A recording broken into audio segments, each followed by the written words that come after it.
अस्सलाम वालेकुम नाजरीन, मैं हूँ रामीन सैयद और आप देख रहे हैं प्रोग्राम ज़ेरे बहस। नाजरीन, इलेक्शन 2 लेकिन कहानियाँ एक सी। 8 फरवरी को होने वाले आम इंतखाबात की एक्सटेंशन यानी ज़िमनी इंतखाबात का आज इनेकाद तो हुआ, मगर 8 फरवरी और 21 अप्रैल के इलेक्टोरल प्रोसेस में कुछ खास फ़र्क हमें नज़र नहीं आया। सबसे पहले तो मोबाइल नेटवर्क्स आज भी बंद रहे, जिस पर पहले भी इंसानी हुकूक की तंजीमें सवाल उठा चुकी थी, क्योंकि एक्सेस टू इन्फॉर्मेशन हर शहरी का बुनियादी आइनी हक़ है।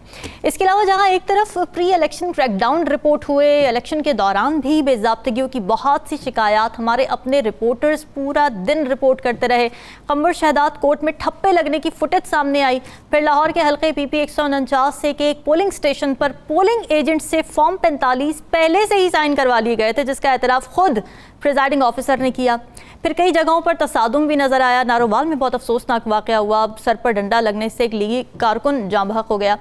तो क्या ये सब वाक़यात पाकिस्तानी इलेक्टोरल प्रोसेस को मज़ीद क्वेश्चनेबल बना देते हैं? ये सवाल अहम है। और फिर इंतखाबात की ज़ाहिर जो इस वक्त हुए ज़िमनी इंतखाबात, उनकी हुकूमत साजी में तो इस वक्त कोई सिग्निफिकेंस नहीं है, लेकिन क्या आज बयानी की एक जंग भी हुई है और इस बयानी में किसको किस किस्म का लेवरेज हासिल था, इसी पर बात करेंगे। प्रोग्राम के पहले हिस्से में हमें ज्वाइन कर रहे हैं ज़ियाकार नजमुल साकिब साहब, राव खालिद साहब और साकिब बशीर हमारे साथ मौजूद हैं। आप सभी का बहुत शुक्रिया। नजमुल साकिब साहब, आज जो पूरा दिन इलेक्टोरल प्रोसेस हुआ है, क्या ये एक ट्रू सेंस में डेमोक्रेटिक प्रोसेस था? क्या आप मुतमईन हैं? देखिए, सबसे पहले तो ये कहेंगे कि वो जो 8 फरवरी का हाथी था ना, जिसने मैंडेट को रौंदता हुआ चला गया, ये आज जो हुआ है इसकी दुम रह गई है। अच्छा। वो भी निकल जाएगी। अब देखना ये है कि ये हाथी के साथ की दुम थी या ये दुमची जो है ये इसमें कोई नए नतीजे सामने आएंगे। ठीक है। सबसे पहले तो आपके जो नाजरीन हैं उनको ये बताना है कि आपको थोड़े ही अरसे में एक दूसरा इलेक्शन मुबारक हो, और ये भी बताना है कि 5 बजे तक पोलिंग ख़त्म हो गई। और जो ज़्यादातर लोग जानना चाहते हैं वो ये कि इसमें कहाँ पे ये इलेक्शन हो रहे हैं, कौन सी पार्टी बीच में है, क्योंकि कई जगहों पे सारी पार्टियां नहीं हैं जी। तो बताना ये है कि 5 MNAs और 16 MPAs इनका इस वक्त मुकाबला है जी। जिसको जो नए बनेंगे, 5 MNAs नए बनेंगे, 16 MPA नए बनेंगे। चारों सूबों में ये हिसाब किताब चल रहा है, ज़्यादातर पंजाब के हैं। इसमें जो इलाके हैं वो बाजौर, डेरा इस्माइल खान, लाहौर, कसूर और शादाब कोट सिंध जी। ये इलाके जो हैं इनमें MNAs हैं। इसके अलावा बाकियों में जिस तरह मैंने बताया कि ज़्यादातर पंजाब में मौलाना फजलुर रहमान शायद बलोचिस्तान की एक आध सीट पे आपको नज़र आए JUIF, लेकिन ये है कि जो इस वक्त सूरत हाल सामने हमारे आई उसमें ये पता लगा कि नून लीग है, पीपल्स पार्टी है और सबसे बढ़ के सुन्नी इत्तेहाद काउंसिल है। बिल्कुल। अब ये सुन्नी इत्तेहाद काउंसिल जो है, पिछले इलेक्शन में शायद इसका कोई इतना डंका नहीं बज रहा था, लेकिन इस वक्त नज़र ये आ रहा है कि ट्रेंड ये बन रहा है कि चूंकि सुन्नी इत्तेहाद काउंसिल जो है उसके पीछे PTI है और PTI के वो जो वोटर्स हैं वो हमेशा की तरह बहुत ज़्यादा एंथुजियास्टिक हैं, पुरजोश हैं। तो उनके जो गैर हतमी और गैर सरकारी नताइज आ रहे हैं उसमें कोई 70-30 का इस वक्त ट्रेंड सामने आ रहा है, जिसमें कि PTI या सुन्नी इत्तेहाद जो है वो जीतता हुआ नजर आ रहा है। बिल्कुल। देखिए, आपने बयानिए का लफ्ज़ इसमें इस्तेमाल किया अपने इंट्रो में। बाबा, नून लीग के पास इस वक्त क्या बयानिया है? Exactly. नून लीग के जो कायद हैं, सुप्रीम लीडर हैं, वो चंद दिन पहले कहते हैं मैं किस मुंह से अवाम के सामने जाऊं। ये बात उन्होंने इलेक्शन के ज़िम्न में नहीं की थी या इस ज़िमनी इलेक्शन के यानी उसमें कॉन्टेक्स्ट में नहीं की थी, लेकिन अगर उनका कायद ये कह रहे हैं कि मैं क्या लेके अवाम के सामने जाऊं, और दुनिया को नज़र आ रहा है, पूरे पाकिस्तान को नज़र आ रहा है कि बड़े भाई और छोटे भाई के इख्तिलाफात जो हैं वो बढ़ गए हैं। दूसरी तरफ हमें ये नज़र आ रहा है कि यानी जो नून लीग के उम्मीदवार हैं उनकी मदद के लिए, उनकी सपोर्ट के लिए, उनकी कन्वेंसिंग के लिए हमें कोई भी आदमी नज़र नहीं आ रहा जो नून लीग का हो। कुछ इसलिए भी कि वो जो बड़े बड़े जय्यद लोग थे नून लीग के, वो तो हारे हुए बैठे हुए हैं। मिसाल के तौर पे राना सनाउल्लाह हैं, वो यानी दस्तगीर साहब हैं, उसमें जावेद लतीफ़ साहब हैं। तो इस तरह के लोग जो हैं वो तो वैसे ही बददिल हैं। और नून लीग के अंदर जो हिसाब किताब चल रहे हैं, जो कि खबरें हम तक पहुंच रही हैं मुसद्दका ज़राए से, वो ये है कि हालात को इतने अच्छे नहीं हैं। तो बयानिया क्या रह गया? वो बयानिया जो था कि साड़ी गल हो गई है, हमारी बात हो गई है, वो जो हमने 8 फरवरी को सुना, उसके नतीजे हमने देख लिए। पाकिस्तान को नवाज नहीं मिला, और इस दफा जो ये ज़िमनी इलेक्शन हो रहे हैं, इसमें भी शायद ये यानी पता लगे कि ये नवाज वाली बात नहीं है और ना ही पीटीआई। हाँ, जहां तक पीटीआई के बयानिए का ताल्लुक है, उनका बयानिया पिछले इलेक्शन से, जो कि जनरल इलेक्शन थे, उससे ज्यादा मजबूत हुआ है। उनके पास सिर्फ एक बात है, हमारा मैंडेट चोरी हुआ है और जो बचे हैं संग समेट लो, इनमें तो हमें जितवा दे, इनमें तो हमें जीतना चाहिए। अब देखना यह है, 5 बजे तो पोलिंग खत्म हो गई, क्या आते हैं गैर हतमी और गैर सरकारी नताज। और फिर आखिर में, इस वक्त की आखिरी बात, देखिए वोटिंग जब पाकिस्तान में होती है ना, तो उसके कुछ हिसाब किताब हमारे बड़े, यानी यूं समझिए कि सिक्का बंद किस्म के हैं। वो लोग नज़रियात चूँकि पॉलिटिकल पार्टीज़ के होते नहीं हैं, उस पर बरादरी सिस्टम है, उसमें आईडी कार्ड्स आप लेके रख लेते हैं जी, 40 आईडी कार्ड, एक पे एक मोटरसाइकिल दे देंगे वगैरह वगैरह, चावलों की बोरियां, गेहूं की बोरियां, कुछ इस तरह, यानी नकद भी दिए जाते हैं पैसे। और फिर ये है कि वो उनको लेके जाना डालों पे बिठा के, पिकस पे बिठा के, तो वो सिलसिला तो हमारा कभी ख़त्म मुझे लगता है हो नहीं रहा। अब वो आलम ये आता है कि जब आप वहाँ पहुँचते हैं तो वो कहते हैं जी ठप्पा किथे लाना है। अच्छा, अब ये कि ठप्पा जो है वो लगाने से पहले उनको बताया जाता है जी कि ऐस जगह दे उत्ते ठप्पा ला दे। तो इस किस्म की वोटिंग है, लिहाजा हमें को बहुत ज्यादा उम्मीद नहीं रखनी चाहिए कि जनरल इलेक्शन के बाद ये जो ज़िमनी इलेक्शन हो रहे हैं, इसमें को बहुत बड़ा क़यामत आएगी। कुछ भी नहीं होगा, वही वजीर आजम होगा, वही सदर पाकिस्तान होंगे, सेनेट भी वही रहेगी, ये यानी कैबिनेट भी वही रहेगी। सिर्फ ये पता लगेगा लोगों को कि इस ज़िमनी इलेक्शन में वोट जो पड़े हैं वो गिने गए हैं कि नहीं सही तरीके से, और जो गिने गए हैं वो सही तरह से अनाउंस हुए हैं कि नहीं, यानी फॉर्म 45 और फॉर्म 47। जनाब ठीक है।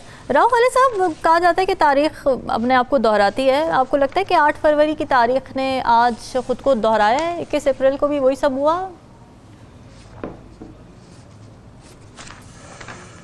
देखिए, जो इलेक्शन के इनेकाद के हवाले से इलेक्शन कमीशन का जो रवैया है वो उस हद तक तो वो दोहरा ही रही है, क्योंकि उन्होंने कोई बहुत ज़्यादा तवज्जो नहीं दी। जो अपोजिशन की जमातें थी, पीटीआई या सुन्नी इत्तेहाद काउंसिल, उनको जो रिजर्वेशंस थी उनको एड्रेस करने की कोई प्रॉपर कोशिश नहीं की गई। इस वक्त शिकायत उस तरह की थी भी नहीं जिस तरह पहले थी, थोड़ी बहुत थी लेकिन बहुत ज़्यादा नहीं थी। अब देखना यह है कि इन इलेक्शन के जो ये इलेक्शन है, इसका इम्पैक्ट जाहिर है असम्बलियों पे तो नहीं होगा, इतनी तादाद है, कोई असम्बलियों का उसकी नंबर गेम चेंज नहीं होगी। हुकूमतों को कोई ख़तरा नहीं है इनके रिजल्ट्स के कि किसको कितनी सीटें मिलती हैं। लेकिन यह है कि जो पीटीआई का बुनियादी 8 फरवरी के बाद से जो धांधली का इल्ज़ाम है, जिस पे वो सारा अपना बयानिया उन्होंने बनाया हुआ है, अगर इन इलेक्शंस भी उस किस्म की एविडेंस आती है फॉर्म 45 फॉर्म 47 की, तो उनका बयानिया मजबूत होगा और वो ज़्यादा ज़ोर शोर से उस बयानिए को लेके फिर आगे चलेंगे कि देखें हम तो पहले भी कहते थे और वही इस दफ़ा फिर वही हुआ है। और इस दफ़ा ज़ाहिर वो कोशिश भी कर रहे होंगे कि बहुत ज़्यादा उस तरह से ना हो। लेकिन आपने जैसे बताया कि लोगों से पहले फॉर्म 45 साइन करवा लिए गए कहीं से, पोलिंग एजेंट्स वगैरह से, जी इलेक्शन शुरू होने से पहले। तो ज़ाहिर है किसी ने कोई प्लान किया है, किसी ने कोई एहतमाम किया है, वो कह रहे थे, वो प्रिजाइडिंग अफसर साहब फरमा रहे थे राव खालिद साहब कि हमने वक्त बचाने के लिए ये किया कि हमने पहले साइन करवा लिया। अब वक्त बचाने के लिए ये कोई तौजीह देने की आपने गैर कानूनी काम किया है? जी, वो फिर रिजल्ट भी सुबह अनाउंस कर देते ना, वक्त बचाने की क्यों लोगों को तकलीफ दी इतनी। बेचारे आके लाइनों में खड़े रहे, वोट डाले, तो वो रिजल्ट भी अनाउंस कर देते, सबका वक्त बच जाता, लंच के वक्त खाना चाना खाते घर जाते आराम से, बच्चों को तकलीफ बनाते जाके। तो ये अजीबो गरीब किस्म की एक कह ले के गैर ज़रूरी किस्म की और अहमकाना किस्म की आर्गूमेंट है। अब ये है कि मैं बयानिए की बात कर रहा था, पीटीआई का बयानिया जहाँ पे है, अगर ये असली नताइज में मुस्लिम लीग नून या उसके इत्तेहादी या दूसरी जमातें जीतती हैं तो यकीनन पीटीआई के उस बयानिए को थोड़ा सा धचका लगेगा। अच्छा, ठीक है। लेकिन क्योंकि ये गवर्नमेंट पे बैठे हैं मुस्लिम लीग नून और पीपल्स पार्टी, इसलिए पीटीआई उसको जवाब पेश कर सकती है हारने का कि जी हुकूमत के सारे वसाइल इस्तेमाल किए और उन्होंने इस तरह करके सारा वो बुनियादी तौर पे जीता, मशीनरी को यूज़ करके उस तरह से ये मामला मैनेज किए। लेकिन ये है कि किसी हद तक पीपल्स पार्टी और नून के हाथ जरूर आ जाएगा। देखिए हम अभी जो रिजल्ट आए हैं तो हम तो पहले भी कहते थे, पहले भी यही रिजल्ट थे, वो भी जेन्युइन रिजल्ट है, ये भी जेन्युइन रिजल्ट है, तो देखे हम जीत गए। जैसे अभी इनिशियल ट्रेंड में लग रहा है पंजाब में नून बेहतर परफॉर्म कर रही है अभी तक के जो रिजल्ट आ रहे हैं, जिस तरह से नतीजा आ रहा है। लेकिन लार्जर क्वेश्चन फिर वही आ जाता है जो हम बार बार डिस्कस करते हैं, क्या हुकूमतें चल पाएंगी, मुआशी और सियासी मसाइल हमारे ख़त्म हो जाएंगे? तो हम देखते ही हैं कि जैसी थोड़ी सी बेहतरी की सूरत हाल होती है तो हमारे दोस्त जो स्ट्रेटेजिक पार्टनर अमेरिका वगैरह और IMF वो इस किस्म के शोशे छोड़ने शुरू कर देते हैं, जिससे फिर एक बेयकीनी की कैफियत पैदा हो जाती है। लेकिन इमरान खालिद साहब, उसके साथ साथ दूसरी चीजें जो देखने वाली हैं आज के चल पाएंगी, हुकूमतें बनने का जब तक प्रोसेस ही ठीक नहीं होगा, वो बुनियादी जब तक ठीक नहीं डलेगी, इलेक्टोरल प्रोसेस ही शफाफ नहीं होगा, तो फिर हुकूमतें चलेंगी कैसे, फंक्शन कैसे करेंगी, इकोनॉमी कैसे आगे बढ़ेगी? ये सवाल तो फिर आगे चले जाते हैं ना, माजूजी हो जाते हैं। जैसी बनेगी वैसी ही चलेंगी। यकीनन वो बिल्कुल सही है, सही साहब ने विस्पर किया ना साहब, जैसे बनेगी वैसी चलेगी ना। अगर 2 नंबरी से चलाएंगे तो 2 नंबरी की तो नहीं चलेगी ना, तो वो 2 नंबरी से बना के तो 2 नंबरी से चलाई नहीं जा सकती। जेन्युइनली आपको कुछ स्टेप्स लेने पड़ेंगे। आप पिछले 40 साल में आप अपनी इकोनॉमी को ठीक नहीं कर पाए।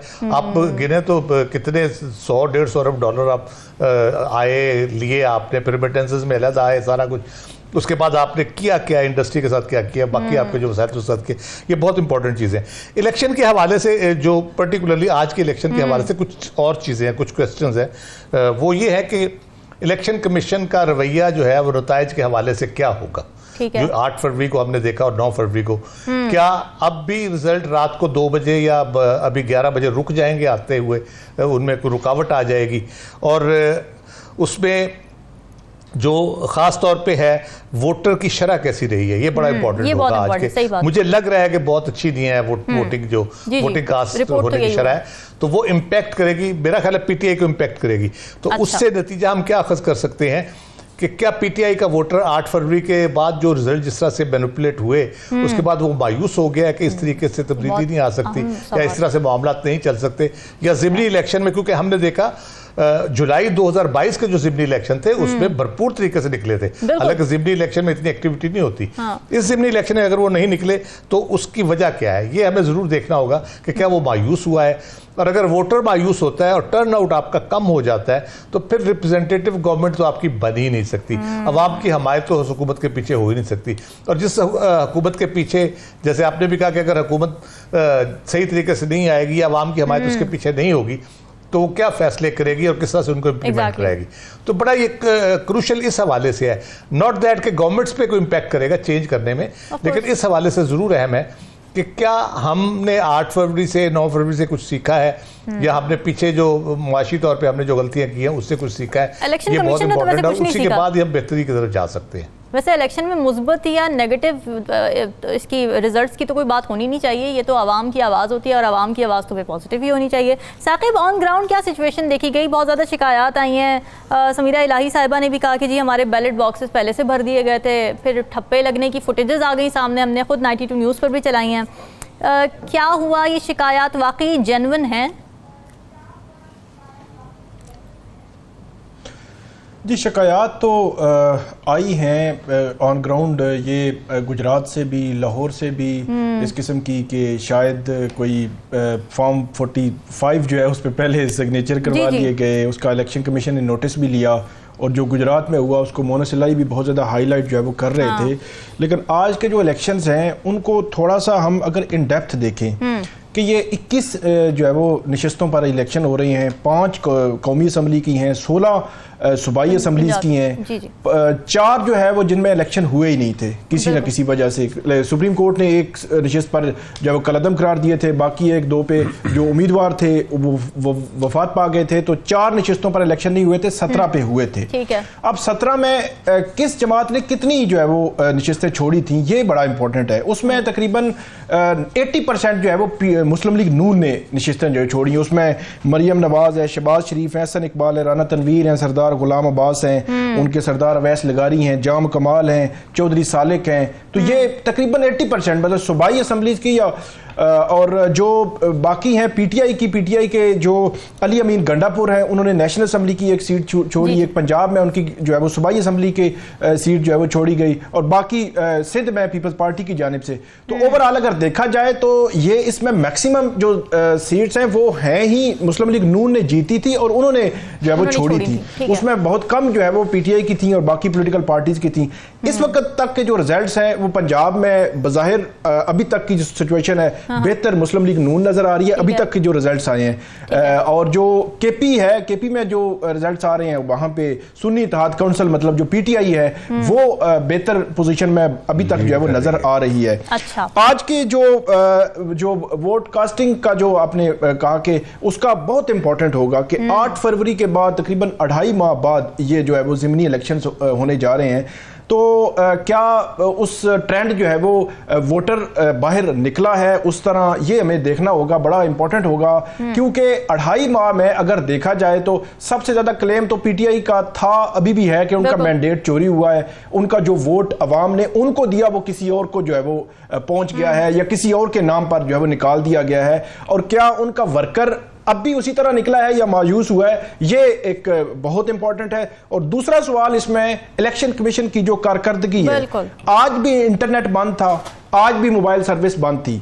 मेरा ये ख्याल है कि ये भी एक ट्रेंड बना देना, ये एक मायूस कुन सूरत हाल को जाहिर करता है कि 8 फरवरी को भी अगर कोई हसास पोलिंग स्टेशन थे जहां पे इस किस्म की पहले से कोई इतलात थी कि वहां कोई इस किस्म की गैर यकीनी सूरत हाल पैदा हो सकती है या कोई दहशत गर्दी का वाकया हो सकता है, वहां तो इंटरनेट या मोबाइल सर्विस बंद करना ठीक था या आज भी ठीक है। लेकिन जहां पे ये नहीं है वहां पे भी इंटरनेट सर्विस बंद करना और ये सारा कुछ बंद कर देना, कम्युनिकेशन के जराए, ये जो है वो इलेक्शन की शफाफियत पर भी सवालात उठाता है।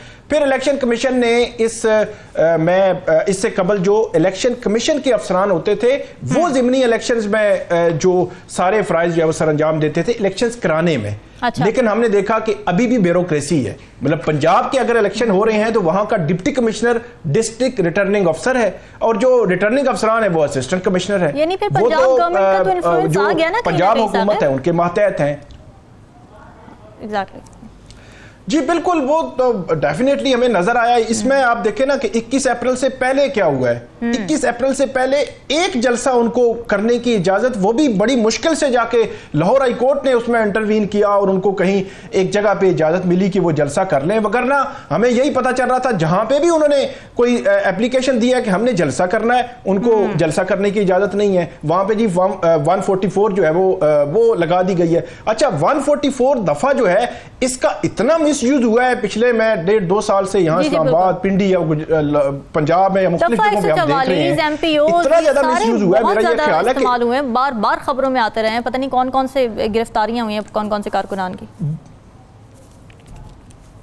जी बिल्कुल, तो इसमें भी आप देखें ना कि पंजाब हुकूमत आ चुकी थी या मरकज में, और एक सबसे एक बात मैं ऐड करूंगा, इस जो रिजल्ट्स हैं ये सिर्फ नैरेटिव ऊपर नीचे करेंगे कि मुस्लिम लीग नून को अगर ये नशिस्तें ज्यादा मिल जाती हैं तो वो एक नैरेटिव उनका होगा कि नहीं, हमारे तो हम कहते थे कि 8 फरवरी के रिजल्ट्स भी हमारे हक में थे, आपने सिर्फ जो है वो झूठा इल्जाम हम पे लगाया, उनको नैरेटिव की सपोर्ट मिल जाएगी। अगर पीटीआई के हक में आते हैं रिजल्ट्स, इनको भी एक बयानिया की सपोर्ट मिलेगी। बाकी ग्राउंड पे तो मरकज में जो हुकूमत है वही रहनी है, पंजाब की हुकूमत वही रहनी है, केपी या बाकी सूबों की। जी बिल्कुल, गवर्नमेंट्स जो बन चुकी हैं जहां जो है वो वहीं पे रहना है, ये सिर्फ एक बयानिया जो है वो मिलेगा दोनों को। और इसमें खास तौर पर मेरा ख्याल है पंजाब हुकूमत को इसमें ये चाहिए था कि उनके जो डीसी हैं, एसी हैं, उनको फ्री हैंड देते। आप कहते कि पहले तो निगरान हुकूमत है, उन पर जो है वो आपके इतराजात थे जो आपने किया, लेकिन अब जो है वो हम लेवल प्लेइंग फील्ड देंगे, क्योंकि पंजाब हुकूमत को तो मेरे ख्याल में इन इलेक्शंस की तो थ्रेट था ही नहीं। तो इसलिए इस तरह pre election, poll day, internet services बंद होना, इलेक्शन कमीशन की कारकर्दगी, जो पंजाब हुकूमत है उसकी जो है वो कारकर्दगी, उस पर सवालिया निशान बहरहाल जो है वो मौजूद हैं, क्योंकि इस सारे इलेक्शन का जो प्रोसेस हुआ है इसका बहुत ज्यादा इम्पैक्ट बज़ाहिर जो है वो पड़ता हुआ दिखाई नहीं देता। एक और बात कि आज के जो इलेक्शन है उसमें बड़े जो नाम है वो कौन से हैं। मुस्लिम लीग नून की जानिब से तो अली परवेज मलिक है या इक्का दुक्का कोई और नाम है, मेजर जो उनकी मेन लीडरशिप से कोई बड़ा नाम नहीं है कि जो इलेक्शंस में मौजूद हो। लेकिन पीटीआई की जानिब से परवेज इलाई हैं, उनके साहबजादे जो है वो मोनस इलाई भी मौजूद हैं, जो इलेक्शन जो है वो लड़ रहे हैं, कोशिश कर रहे हैं कि उनको किसी न किसी तरह ये इलेक्शन वो जीत जाएं। को बहुत बड़े अली अमीन गंडापुर के भाई हैं, फैसल अमीन गंडापुर, वो केपी से उन्होंने अपने भाई को टिकट जो है वो दिलवाया है। इसी तरह बलोचिस्तान में भी जहां पे जमात इस्लामी एक जगह पे लड़ रही है, एक जगह पे मौलाना फजल रहमान है, इस तरह जो बीएनपी मैंगल हैं उनके कैंडिडेट्स बलोचिस्तान की हद तक हैं। पंजाब में सिर्फ जो है वो जो पीटीआई और मुस्लिम लीग नून का मुकाबला है। केपी में पीपल्स पार्टी भी मौजूद है, या सिंध में जो नशिस्तें पीपल्स पार्टी ने छोड़ी हैं वहां पे पीपल्स पार्टी मौजूद है, और बलोचिस्तान की हद तक तो वो जो बीएनपी मैंगल है या जमात इस्लामी है, मौलाना फजल रहमान की जमात है, वहां पे हमें पीटीआई नहीं नजर आई कि वहां पे जो है वो उनका कैंडिडेट इलेक्शन लड़ रहा हो। तो ओवरऑल मैं यही कहूंगा कि ये एक नैरेटिव, ये जो भी रिजल्ट्स आएंगे वो किसी पॉलिटिकल पार्टी या हुक्मरान इत्तेहाद को या अपोजिशन इत्तेहाद के नैरेटिव को जो है वो सपोर्ट करेंगे। अब एक और जो सबसे अहम चीज जो देखने वाली है कि क्या 8 फरवरी की तरह वही बात जो राव साहब ने की कि क्या रिजल्ट्स रुक तो नहीं जाएंगे, क्या रिजल्ट्स जो है वो हमें अगले दिन तो नहीं मिलेंगे। 8 फरवरी को इस्लामाबाद के 3 हलके जहां पे हम बैठे हुए हैं और ये शहरी हलके हैं, तीनों हलकों के रिजल्ट्स जो है वो अगले दिन मतलब 9 फरवरी को तकरीबन 2 बजे आए थे। फॉर्म 47 जो है वो जारी हुए थे। तो ये बड़ा लम्हे फिक्रिया था। और भी बहुत सारे पिंडी के, लाहौर के बहुत सारे हलके थे जिनके रिजल्ट्स अगले दिन 2 बजे आए थे। तो 5 बजे अगर पोलिंग खत्म हो 21 अप्रैल को या 8 फरवरी को, तो इस दफा हमें कुछ सिमिलैरिटी नजर आ जाए। नजरुल साकिब साहब, ये ब्यूरोक्रेसी की बड़ी इंटरेस्टिंग बात की साकिब ने भी, इस पर जरा आप भी रोशनी डाली क्योंकि आपका भी ज़ाहिर एक तजुर्बा रहा है। पंजाब में जो ज़िमनी इलेक्शन हुआ उसमें अगर ब्यूरोक्रेसी इन्वॉल्व थी तो जाहिर है ये तो बहुत वाज़ेह हो जाता है कि पंजाब गवर्नमेंट के इन्फ्लुएंस में होती है ब्यूरोक्रेसी। अगर पंजाब की हद तक बात की जाए तो ट्रांसपेरेंसी तो फिर मुतासिर होगी ना इलेक्शन की, इस पर सवालात तो उठेंगे। ऑल्टरनेटिव क्या होता है इस चीज़ का? देखिए, ऑल्टरनेटिव्स जो है ना वो सबको पता है, लेकिन बुनियादी चीज़ वहीं पे ही है कि आपने ब्यूरोक्रेसी से काम क्या लेना है। मेरा 35 साल का ब्यूरोक्रेसी में जो तजुर्बा है उसमें मुझे ये 2-3 बातों की समझ में आई। पहली बात ये है कि अगर ऊपर से हुक्म हुआ है कि ये काम करना है तो अगर वो आप काम नहीं करते तो आप उस पोस्ट पे रह नहीं सकते। दूसरी बात ये समझ में आई कि अगर आप उसूलों पे बात करते हैं, इंडिविजुअल फर्ज करें कोई कमिश्नर है, कोई एससीडीसी है, कोई ऐसा बंदा है जिसकी के इलेक्शन में ये किसी जगह पे अहमियत बनती है, इवन इलेक्शन कमिश्नर है, सही, ये लोग अगर काम के नहीं रहते तो बदल दिए जाएंगे। ये दूसरी बात की समझ में आई। तीसरी बात ये कि ब्यूरोक्रेसी में सच और झूठ के अपने पैमाने हैं। उसमें सच वो है जो कि सुपीरियर को लगता है, और अगर आप बात करेंगे और सच बोलेंगे, अपनी तरफ से चैंपियन बनेंगे, तो बात तो आपकी ठीक होगी, लेकिन आपको वो उथल या झटपट या कुछ ऐसी जगहों पे आपको आपकी पोस्टिंग हो जाएगी जहां के नाम भी लोगों को नहीं पता। साकिब बशीर साहब ने एक बड़ी मजेदार बात की है कि एसी और डीसी वगैरह लोगों को फ्री हैंड दिया जाए। बाबा, वो तो उन लोगों को तो रखा ही नहीं जाता जिनके हाथ फ्री होते हैं। उनको तो बाकायदा तौर पे टॉकिंग पॉइंट्स मिलते हैं और बताया जाता है कि जी ये बंदे को जिताना है और फलाने बंदे को। और आप नोट कीजिए, जब कभी भी वजीर आजम या कोई मिनिस्टर दौरा करता है किसी छोटे शहर का या बड़े शहर का, तो वहां पे उन्होंने जलसा करना है। अब वो जलसा करना है तो उसके लिए बंदे इकट्ठे करने हैं। आपके ख्याल में अगर 30,000 40,000 लोग आते हैं तो वो अपनी नौकरियां छोड़ के आ रहे हैं, वो अपना कामकाज छोड़ के आ रहे हैं, वो अपने शटर बंद करके आ रहे हैं? ऐसा तो कोई चैंपियन हमने नहीं देखा। तो कौन वो उनको जमा करता है? उनमें यही एसी होता है, यही डीसी होता है। तो इनके मुख्तस होते हैं कामकाज। और उसमें हमारा तजुर्बा ये कहता है कि लुक्रेटिव जॉब्स जो हैं वो समझी जाती हैं जहां पे कि पैसा बनता है। लुक्रेटिव जॉब वो समझी जाती है जहां पे कि आपकी अथॉरिटी मानी जाती है। इसी तरह से आप देख लें, हमारा सिर्फ ब्यूरोक्रेसी का नहीं, आप मुझे ये बताइए, इतने डॉक्टर्स हम पैदा करते हैं, इतने इंजीनियर्स पैदा करते हैं, लेकिन वो डॉक्टर जब बनेगा वो कहेगा जी नहीं मुझे लाहौर में ही आपको, तो कितने अस्पताल हैं लाहौर में, उन अस्पतालों में कितनी जगह मौजूद हैं? तो एक तो ये है कि सोसाइटी का अपना माइंड सेट ऐसा है कि लुक्रेटिव जॉब देखी जाए। अब आते हैं वापस आपके यानी सवाल को यानी वाइंड अप करते हैं जी जी कि ब्यूरोक्रेसी से आप तवक्को ना रखें, क्योंकि ब्यूरोक्रेसी उससे लॉयल होती है।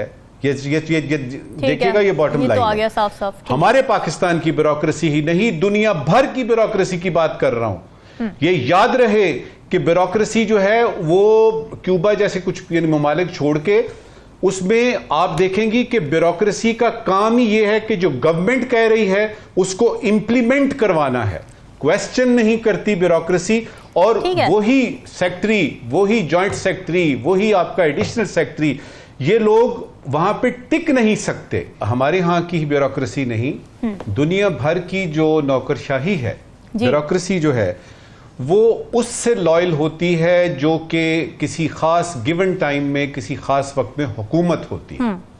और उसमें हमारे यहाँ जरा इसका लेवल और डिग्री थोड़ी सी ज्यादा यानी संजीदा हो जाती है कि जो ही, और यही है कि आप कोई इलेक्शन देखिए, इलेक्शन के बाद हुकूमत बनती है तो सबसे पहले होता है जी ये चीफ सेक्रेटरी थे, बदलो जी। भाई उसको क्यों बदलते हैं आप? और वो चीफ सेक्रेटरी जो है उसको पता होता है। दोहराऊंगी, अगर इतना ही पॉलिटिकल इन्फ्लुएंस है ब्यूरोक्रेसी पर, तो फिर उनको इलेक्शन के प्रोसेस में क्यों इन्वॉल्व किया जाता है? भाई कार्रवाई भी तो पूरी करनी है ना रामीन।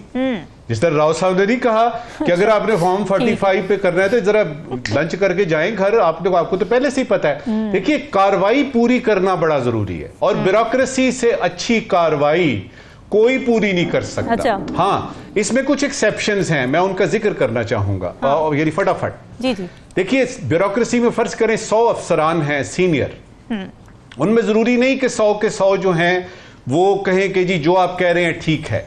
मेरे पास 20 मिसालें ऐसी हैं कि जिसमें यह कहा जाता है कि जी ये काम नहीं होगा। मिसाल के तौर पे रियाज मोहम्मद खान साहब हमारे एक फॉरेन सेक्रेटरी हैं, वो अपने सीट पे बैठे हैं, उनसे कहा जाता है कि जी आपने ये फलानी इंक्वायरी जो है इसकी रिपोर्ट इस तरह से लिखवानी है। वो कहते हैं जी इंक्वायरी रिपोर्ट मैं कैसे लिखवा सकता हूं, वो तो जब इंक्वायरी होगी, रिपोर्ट होगी तो बात आएगी। तो उनसे कहा जाता है कि आप घर जाएंगे, तो वो कहते हैं जी मैं तो वैसे ही तैयार हूं। अच्छा। मेरा घर मेरा इंतजार कर रहा है, और वो चले जाते हैं घर। राव खालिद साहब, बयानी की बात हो रही थी, फिर साकिब ने जिक्र किया कि जिस तरह से पकड़ धकड़ हुई है, बड़े क्रैकडाउन हुए हैं जिसकी ज़रूरत नहीं थी। वैसे अगर देखा जाए तो बड़ी मुश्किल से सुन्नी इत्तेहाद काउंसिल को या पीटीआई को भी जलसे वगैरह करने की इजाज़त मिली। तो ये बौखलाहट, ये घबराहट किस तरफ इशारा देती है? क्या ये कारकर्दगी के फुकदान का डर है या फिर कोई और मामला है? किस तरह से आप इसको इंटरप्रेट करेंगे? देखिए कारकर्दगी का इशू तो है, इसमें तो कोई शक नहीं। पिछले 16 महीने की पीडीएम की देख लें और आप देख लें, उसमें जो बुनियादी मसला है जहाँ से अवाम जिससे बराह रास्त मुतासर हो रही है, हाँ। वो है महंगाई। और वो महंगाई का जो अफरियत है वो काबू में नहीं आ रहा, और कोई आसार भी नज़र नहीं आ रहा है कि वो काबू में आएगा। क्योंकि आपने जो कमोडिटीज़ की, जो बिजली गैस वगैरह की प्राइसेस जिस तरह से बढ़ाई हैं, और जो आप कह लें कि इम्पोर्ट्स करते हैं, डॉलर की प्राइस जहाँ पे चली गई है, तो वो बहुत महंगी चीज़ें आपको उस तरह से मिल रही हैं। अभी रिसेंटली एक और भी स्कैंडल सामने आ रहा है कि अभी आपकी गंदम की कटाई शुरू हुई है और आपने गंदम इंपोर्ट करनी शुरू कर दी है। तो ये जो लोकल गंदम है इसका क्या करेंगे आप? उसके बिकने का अलग एक इशू हो रहा है। तो ये असल मसला ये है कि जो पहले भी जब नो कॉन्फिडेंस हुई थी उस वक्त भी ये यही कहते थे कि हमें हुकूमत में ज़्यादा देर नहीं रहना चाहिए, हमें फौरी तौर पे इलेक्शन में जाना चाहिए, लेकिन नहीं गए और हुकूमत से चिपके रहे, चिमटे रहे, और आखिर पे ये 8 फरवरी आ गया है एक रियलिटी चेक देने के लिए। ठीक है। अभी भी वही सूरत हाल है, अभी भी पैनिक इसलिए है, परेशानी इसलिए है कि क्योंकि मुआशी तौर पे सूरत हाल बेहतर नहीं हो रही, सियासी तौर पे प्रेशर बढ़ रहा है और मजीद बढ़ेगा जैसे अपोजिशन का इत्तेहाद बन रहा है। तो किस तरह से इसको करेंगे, किस तरह से कैरी थ्रू करेंगे, किस तरह से आगे चल सकेंगे? तो यकीनन उस पर प्रेशर जब बढ़ता है तो फिर आप इस किस्म के इकदाम करते हैं जो किसी तरीके से भी आपके पॉलिटिकली आपको फेवर नहीं करते। तो आप सियासत नहीं रियासत बचाने आए थे, रियासत बचाते बचाते दोबारा सियासत बचाने की आपने काविशें शुरू की हैं। तो अब देखते हैं कि आप रियासत बचा पाते हैं या सियासत बचा पाते हैं, या दोनों को आप तबाह कर लेते हैं at the end of the day. तो ये ठीक है। कल भी हमने बात की थी, जो इस वक्त जो चीज़ है करने वाली जो है, बकौल आसिफ जरदारी साहब के टाइम वक्त कम है, मुकाबला सख्त है, जुमला मैं नजमुल साकिब साहब का चुरा रहा हूँ, तो वो सख्त मुकाबले में आपको बहुत जल्दी बहुत सी चीजें करनी है। अगर आपने इकोनॉमिक रिफॉर्म्स करनी है, ताजरों को रजिस्ट्रेशन करनी है, तो वो आपको हफ्तों में, महीनों में, 2-4 महीनों में करनी है। और अगर पॉलिटिकली आपने आगे जाना है, वो भी आपको 2-4 महीनों में करना है, वरना जिस तरह से चीजें जा रही है ये आपके हाथ से निकलती चली जाएगी और फिर कोई आपके पास चारा नहीं होगा। और इंटरनेशनल प्रेशर जिस किस्म के आ रहे हैं, हम देख रहे हैं पिछले महीने 2 महीने से, वो और आपको तंग करेंगे, मजीद आपके लिए मुश्किलात पैदा होंगी। बिल्कुल ठीक है, डिस्कशन को यहीं से आगे बढ़ रही है। यहाँ वक्त हुआ एक ब्रेक का, स्टे विद अस।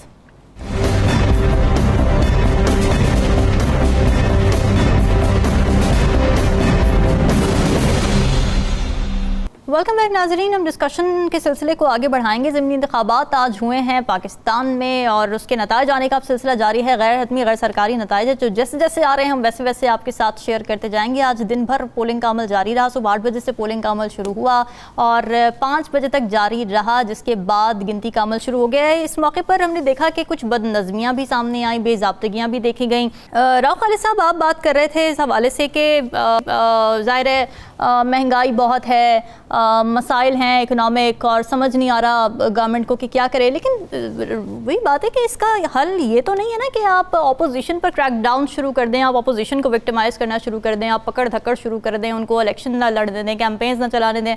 महंगाई अगर ज़्यादा है, इकोनॉमिक क्राइसिस है, तो उसका तो हल ये है कि आप आवाम के मसाइल हल करें, वहाँ पर अपना फोकस करें।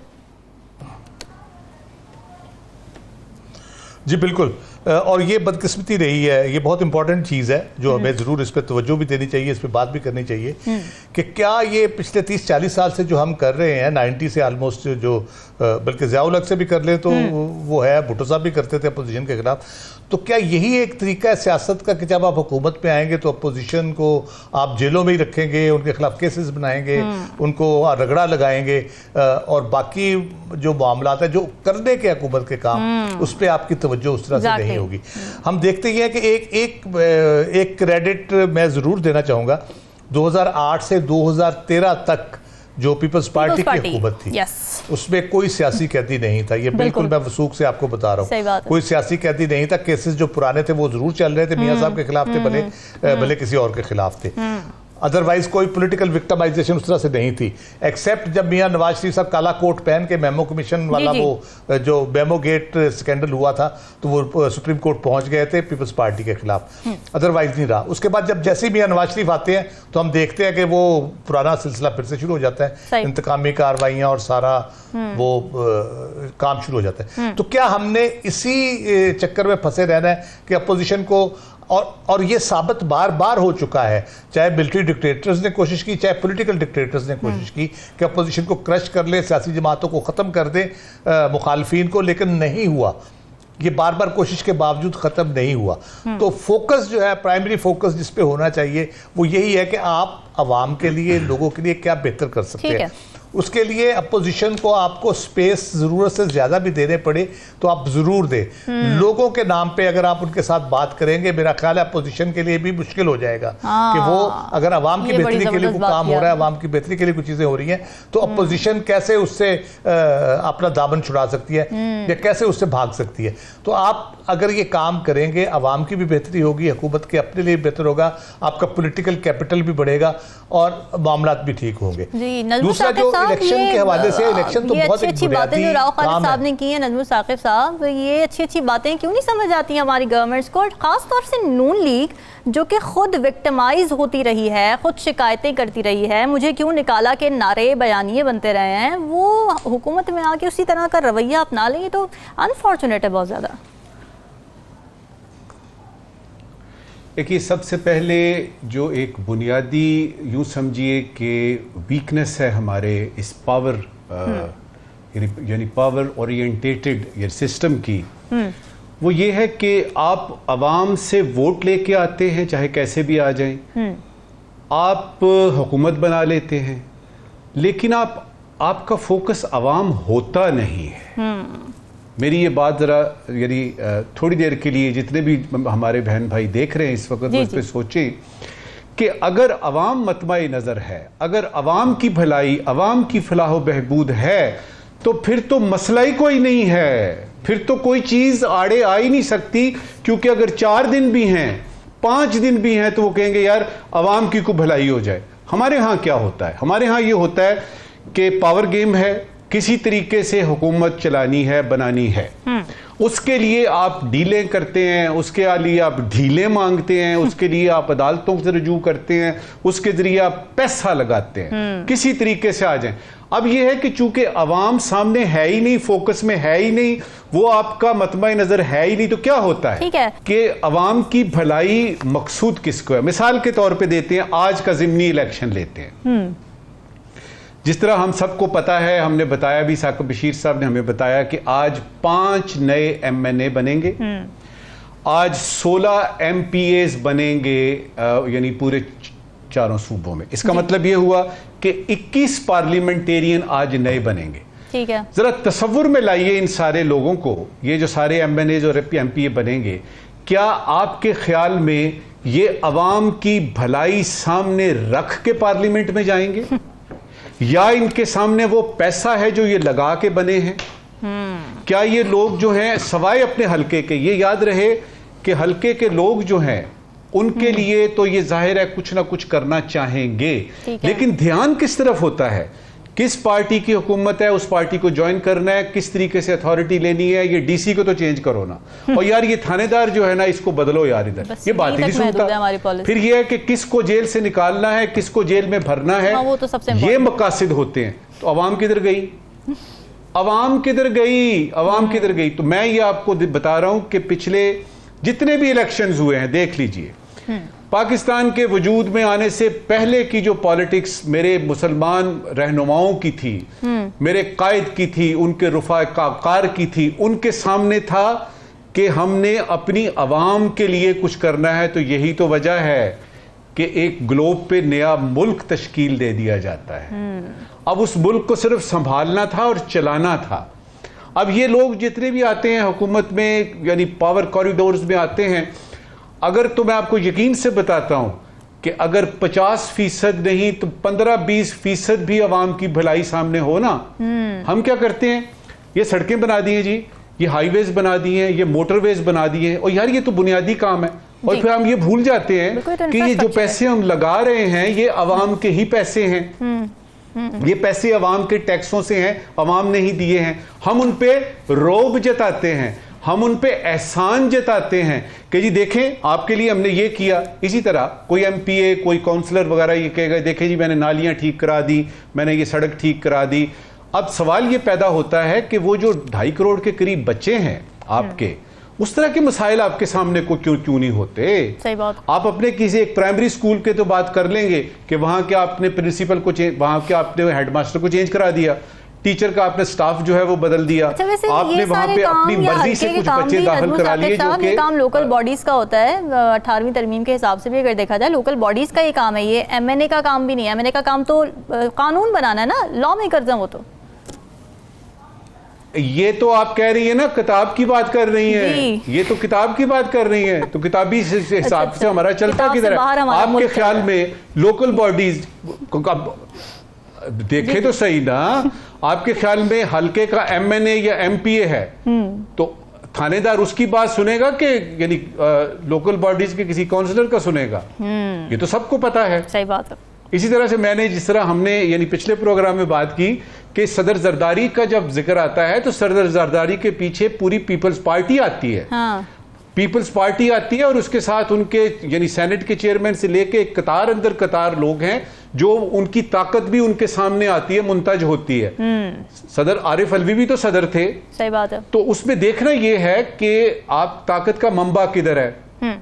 MNAs बने, MPAs बने, किसी भी आप इलेक्शन में बन के कुछ भी आए, ये माइंडसेट चेंज होता हुआ मुझे नजर नहीं आ रहा। और जब तक ये माइंडसेट चेंज नहीं होगा कि हम आए हैं हुकूमत करने के लिए, हमारे यानी अगर आप इस्लाम से लीजिए या अहादीस से ले तालीम लें या जो हमारी रिवायात हैं उनको देखें तो उसमें तो होता है कि बड़े बड़े लोग तो जिम्मेदारी ले, भाई मैं इस जिम्मेदारी में नहीं पड़ता, मैं इंसाफ की, या बारी ताला कभी इंसाफ की कुर्सी पे मुझे ना बिठाना, उसमें तो जिम्मेदारी होती है। हमारे यहाँ क्या है, हुकूमत करनी है। हाँ। और ये जो पैराडॉक्स है, ये जो तजाद है ना, इसकी ये बुनियादी वजूहात में से है कि हम पाकिस्तान को जो है वो क्यों आगे की तरफ नहीं लेके जा रहे। हमारा फोकस होना चाहिए पॉपुलेशन ग्रोथ की तरफ, एजुकेशन सेक्टर की तरफ, हेल्थ देने के, मुफ्त दवाइयां मिलाने की तरफ, मुफ्त यानी कम से कम प्राइमरी तालीम ही मुफ्त करने के लिए, तमाम आपका जो सिलेबस है वो एक हो। ये जो बड़े बड़े स्कूल, महंगे स्कूल हैं, भाई क्यों, मैं अगर अफोर्ड नहीं कर सकता, मेरे बच्चे अफोर्ड नहीं कर सकते, तो क्या इसका मतलब है कि मेरे बच्चे हमेशा इसी तरह से रहेंगे, यानी इस कॉम्प्लेक्स का शिकार रहेंगे?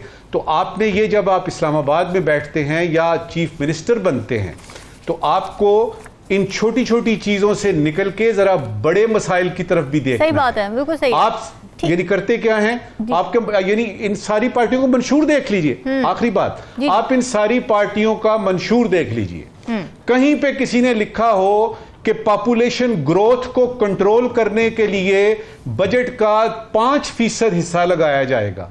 मुझे बता दीजिए।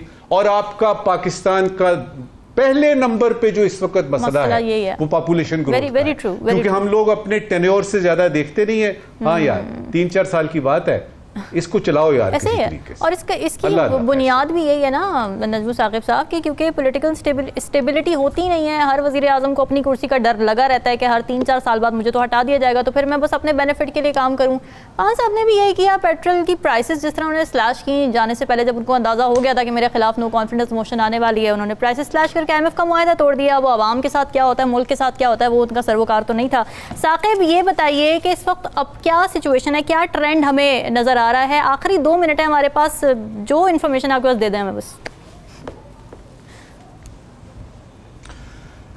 ट्रेंड अभी तक के जो नतीजे आए हैं वो वही है कि जो गुजरात से, लाहौर से, इसी तरह चकवाल से ये जो नशिस्तें हैं, इसमें मुस्लिम लीग नून जो है वो कदरे अभी तक की जो रिजल्ट्स हैं उनमें आगे जा रही है। अच्छा। कुछ जगहों पे जो है PTI के उम्मीदवार भी हैं, लेकिन जो अली अमीन गंडापुर के भाई हैं वो जो है वो काफ़ी आगे हैं। अच्छा, वो जीत रहे हैं वहाँ पे।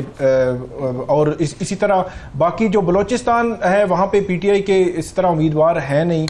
वहाँ पे मुस्लिम लीग नून के उम्मीदवार हैं। जाम कमाल, उन्होंने जो नशिस्त छोड़ी थी, उनके ही उम्मीदवार जो है वो इस वक्त आगे जा रहे हैं। आज के रिजल्ट्स की जो इलेक्शंस हैं, इनकी एक आखिरी बात सिर्फ मैं कर दूंगा कि जो PTI के लिए मुस्बत, ये आप कह सकते हैं कि वो सुन्नी इत्तेहाद कौंसिल के टिकट्स पर इलेक्शन लड़ रहे हैं, तो सुन्नी इत्तेहाद कौंसिल का ही जो सिंबल है वो उनके पास है। तो 8 फरवरी से आज थोड़ा सा ये एक मुख्तलिफ चीज है कि तब उनके हर कैंडिडेट का सिंबल मुख्तलिफ था और आज एक ही सिंबल से ऑलमोस्ट टाइम खत्म हो गया। अनफॉर्चुनेटली नाज़रीन, डिस्कशन आपने सुनी है, हमें दीजिए इजाजत। अल्लाह हाफ़िज़।